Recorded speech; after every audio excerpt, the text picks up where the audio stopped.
Hey everybody, today I'm going to show you how to make one of the most famous pasta sauces in the entire world. Not only one of the most famous, but also one of the most misinterpreted sauces, Ragu alla Bolognese. Ragu alla Bolognese is not simply a tomato sauce with ground beef in it. It's a very specific recipe, and you know how us Italians love to take our traditions and recipes seriously. So I'm going to show you how to make it correctly today. Let's get started. To make the ragu, you'll need some pancetta, some unsalted butter, carrots, onions, and celery, some finely chopped garlic, tomato paste, red wine, white wine. I'm using Chianti today. Any dry wine will work. Some chicken stock, beef stock, or vegetable stock, tomato puree, a couple of bay leaves, whole milk, and then, of course, we're going to need our ground beef and our ground pork. Make sure they're 80-20.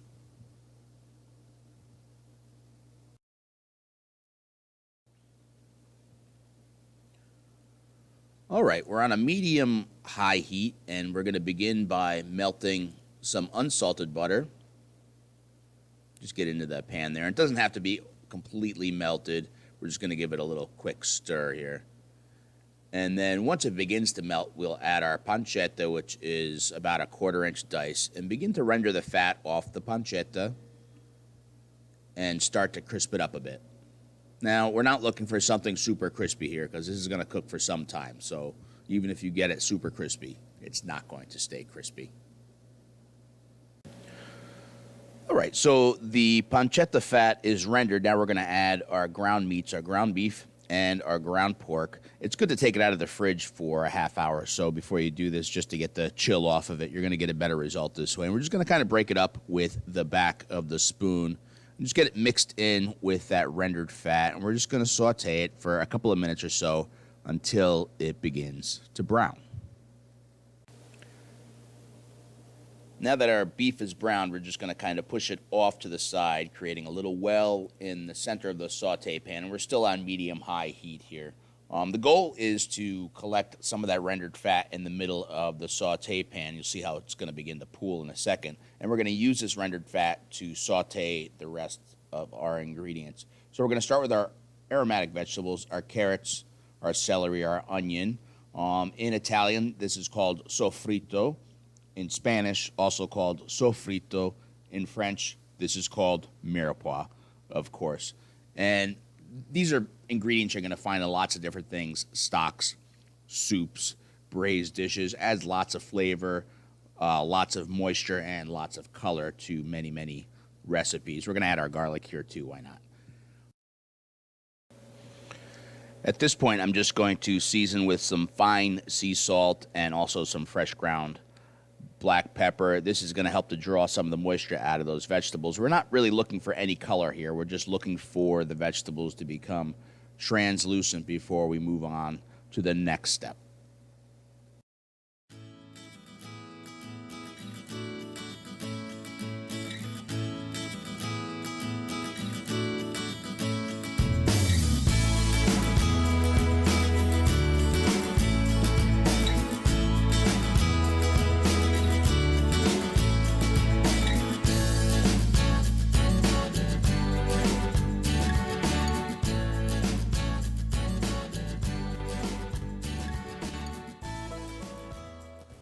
Now that the vegetables are sauteed and stirred in with the rest of the ingredients, we're going to make a little hot spot in the center of the pan again, and this time we're going to add our tomato paste. It's great to saute your tomato paste a little bit before you mix it in with the rest of the ingredients. It brings out the sweet caramelized notes and also those savory umami notes. So just saute it just for a few seconds until it begins to caramelize.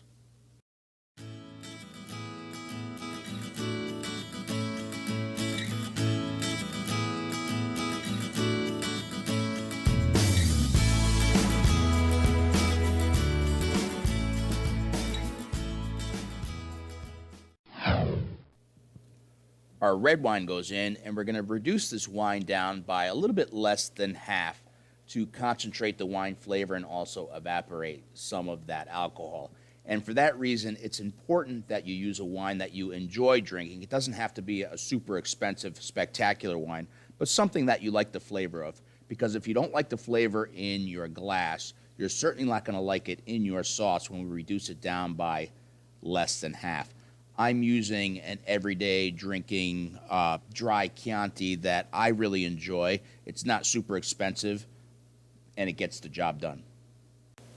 Now, it's going to take 3 or 4 minutes or so on medium-high heat to really get this wine reduced down. It's been about 4 minutes or so, and our wine has reduced down quite a bit, and now we're going to add our chicken stock. Stir it all in, and then allow the chicken stock to reduce down a couple minutes before you add any other ingredients. I'm also going to add some bay leaves. Now, the bay leaves are optional, but it does add quite a great flavor to the ragu. Now, I'm going to add 2 bay leaves. You could add 1, you could add 2, you could add 3 if you really like the flavor of bay leaf. The main thing is to keep track of them and pull them out at the very end. You don't want anybody swallowing these bay leaves. It's not very pleasant. Now that our stock has reduced for a few minutes, I'm going to add our tomato. And I'm using San Marzano tomato that I pureed myself. But as you can see from the recipe, there's really not a whole ton of tomato in traditional ragu bolognese. So you could really use any high quality tomato that you like, whether you buy whole tomatoes and puree them yourself or buy a can of already pureed tomato. That's perfectly fine, as long as it's, of decent quality. Our last ingredient is our whole milk. Now, we don't want to add the milk just yet. We want to wait until the very end of the cooking time to add the milk. Otherwise, it's going to separate out of the ragu, and it's not going to look very pleasant. So we're going to turn the heat down to a pretty low flicker and let this cook down for about 2 hours. Don't forget to stir it every once in a while. All right, guys, while our ragu is finishing up in the back, we're going to put together one of the most perfect pasta shapes to go along with this condiment. And this pasta is called papardelle. Papardelle are wide noodles, and we're going to use 2 ingredients here, flour and eggs. And the flour I'm using today is Italian 00 flour, but you could certainly just use all-purpose flour.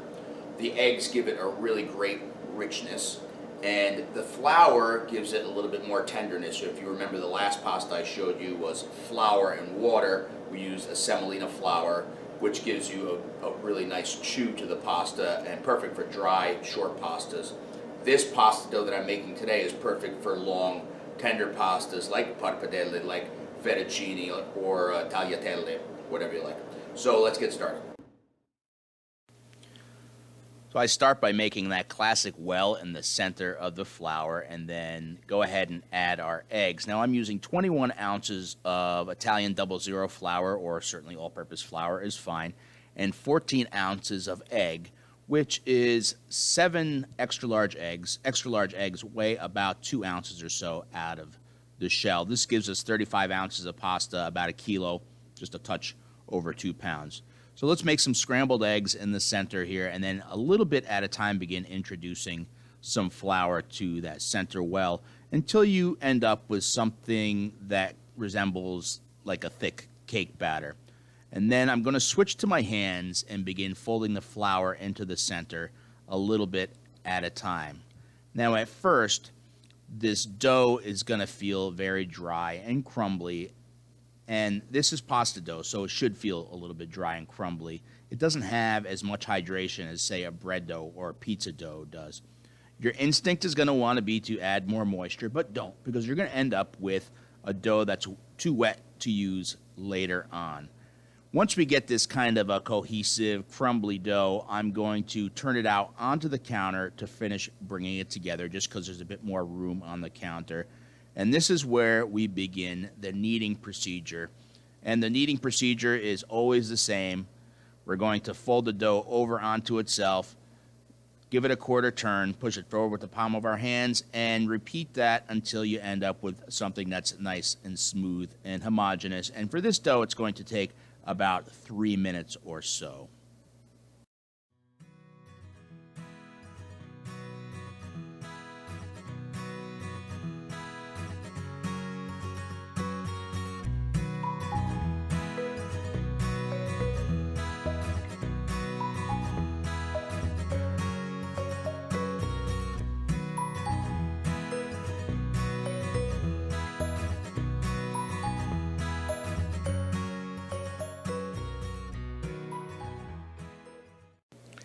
After about 3 minutes of kneading, we have this beautiful, smooth, and homogeneous elastic dough. I'm just going to cut it in half to make it a little bit easier to roll out later on.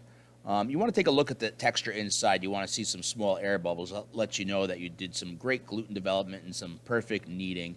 I'm just going to ball it up, and that we just do that by tucking the dough into itself. That gives you a nice smooth ball later on when we go to roll it out. And then cover it in some plastic wrap and allow it to rest 15 minutes at the minimum, up to about an hour or so.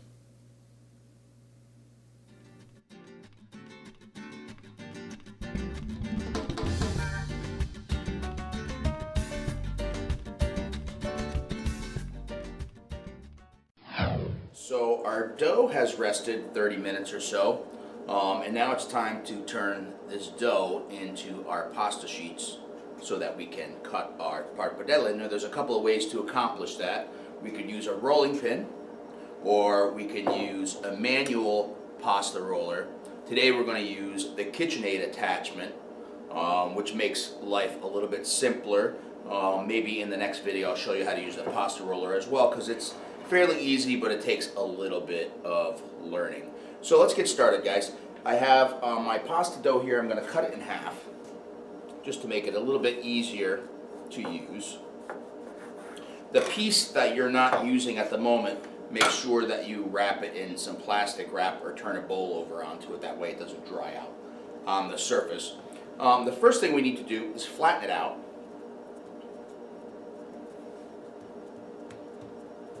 And the way that this pasta roller works, it's a pretty simple piece of machinery. It's just two opposing rollers. There's a dial on the side, and the dial has some numbers on it that goes from number 1 all the way to number 8. Number 1 is the widest setting, number 8 is the thinnest setting. We're going to go to number 5 today, which is pretty much my go-to number for most pasta shapes, including fettuccine or pappardelle or tagliatelle. We're going to start on number 1 though. Number 1 is the most important number. This is where we're going to develop the nice texture for our pasta. So it's a little bit of a process, but it doesn't take very long. So we flatten out our dough, and then we turn our machine on as fast as it goes, and we're on that number 1 setting, the widest setting. We're going to go ahead and pass our dough through.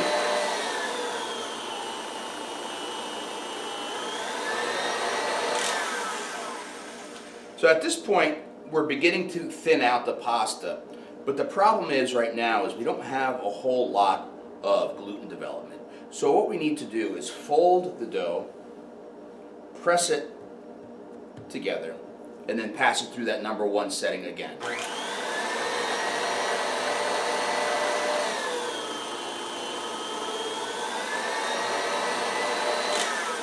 And then we're going to repeat that same process about 8 times.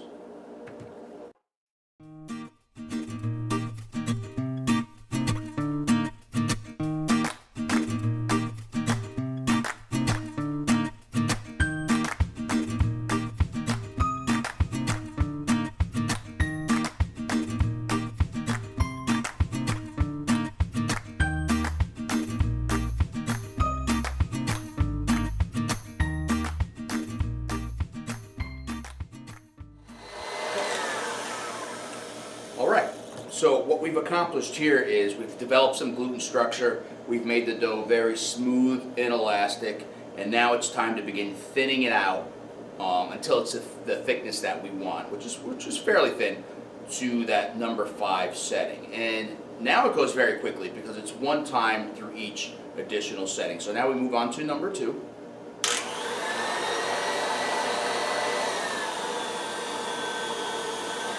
And then number 3.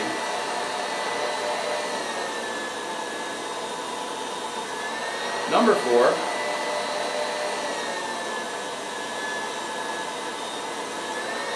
And our last one, number 5.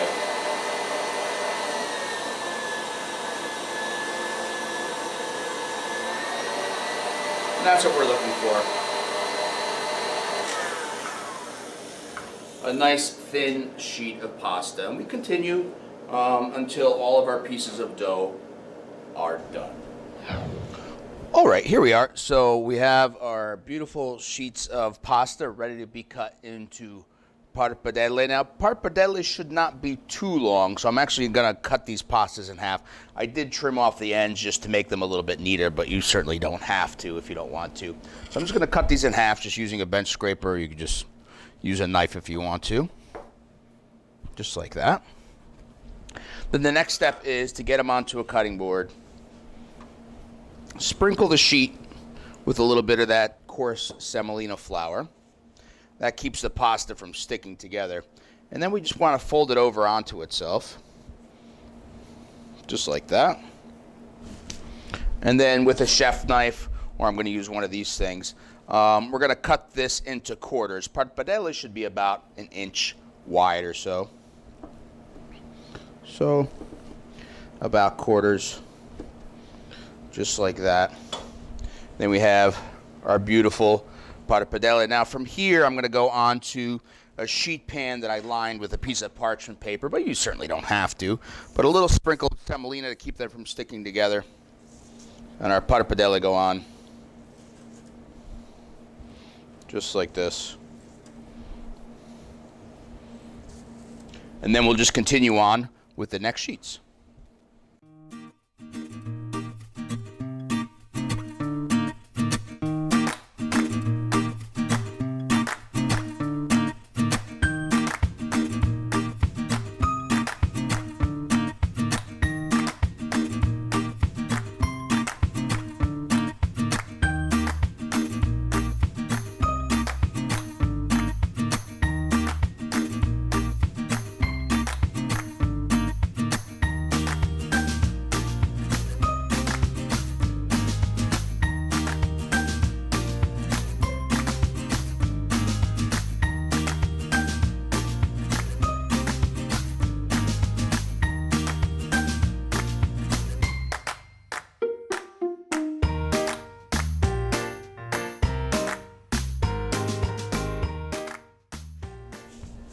All right, there you have it. All of our papardelle are cut. Now, this is only 1 pound of the 2-ish pounds of pasta dough that we made, so you can keep going until they're all done.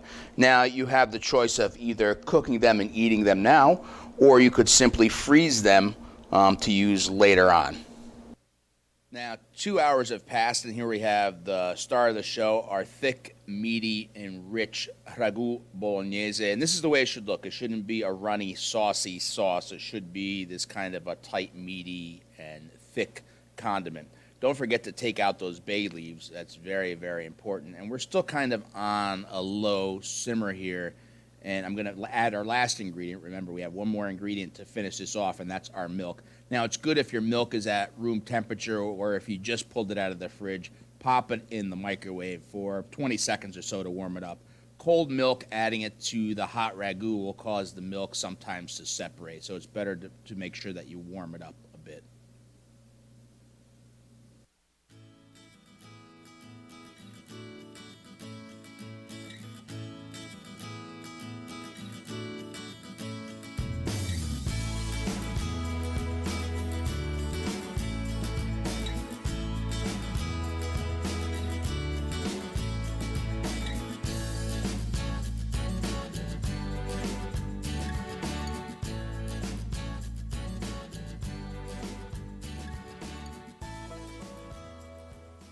After stirring the milk in to finish our ragu, I'm going to separate it into a bowl because we're not going to need all this ragu today. It'll last in your fridge for 3 days or so, or you could certainly freeze it for up to 3 months. But I'm going to show you in another video what to do with some leftover ragu if you're not going to use it for pasta again. Now it's time to bring it all together. I have some salted boiling water here that we're going to cook our fresh papardelle in. And what I like to do is take the papardelle and shake off any excess semolina flour. Otherwise, it really gunks up your pasta water. And we're going to add our papardelle to the boiling water. It's going to take about 30 to 40 seconds for the fresh papardelle to cook. And we start counting the seconds after the water comes back up to a boil. So if you had frozen your papardelle, it's still going to be 30 to 40 seconds, but it's going to take a little bit longer for the water to come back up to a boil. Give it a little quick stir as soon as you drop them in there. That separates them all, keeps them from sticking together. We're going to add a bit of ragu to our saute pan, about half of the ragu that we made. And we're going to turn the stove on to a pretty low simmer. We always like to finish our pasta together with our condiment. It allows the condiment to cling to the pasta much better.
All right, guys, there you have it. A beautiful plate of fresh papardelle with ragu alla Bolognese, perfect for a Sunday lunch or dinner or really any day of the week. One of my most favorite comfort foods.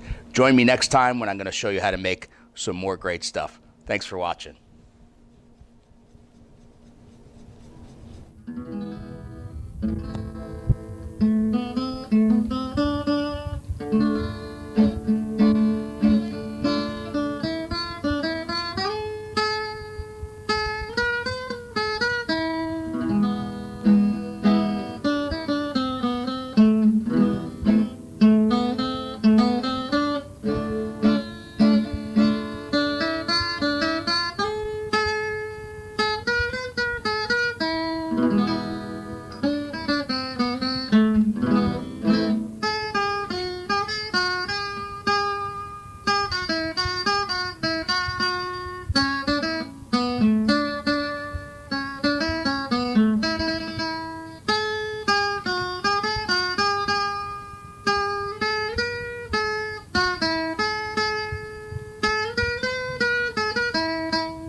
Cari genitori,